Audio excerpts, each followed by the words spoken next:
ಅಂತ ನಿಮಗೆಲ್ಲ ಹೇಳಕತ್ತೀನಿ ನಾನು.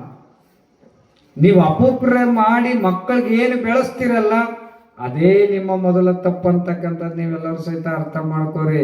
ಮಗ ಊಟ ಮಾಡಿದ್ನಂತಂದ್ರ ಊಟ ಮಾಡಿಕೊಡ್ರಬೇಡ ಅನ್ನಂಗಿಲ್ಲ, ಒಂದು ದಿವಸ ಉಪವಾಸ ಇಡ್ರಿ ಮಕ್ಕಳಿಗೆ.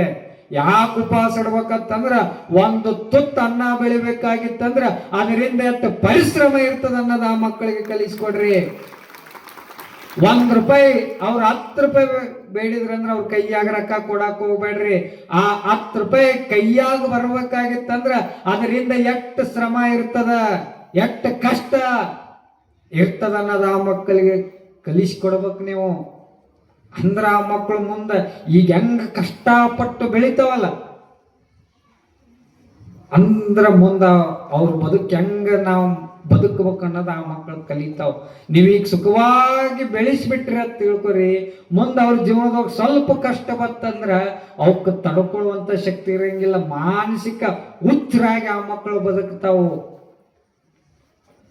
ಏ ಮಗ ನೀ ಚಲೋ ಓದು, ಪರ್ಸೆಂಟೇಜ್ ಜಾಸ್ತಿ ತಗೋಬೇಕು ನೀನು.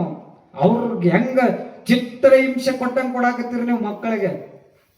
ಪರ್ಸೆಂಟೇಜ್ ಜೀವನದೊಳಗೆ ಮುಖ್ಯ ಅಲ್ಲ, ಆ ಮಕ್ಕಳಿಗೆ ಸಂಸ್ಕಾರ ಅಂತಕ್ಕಂಥ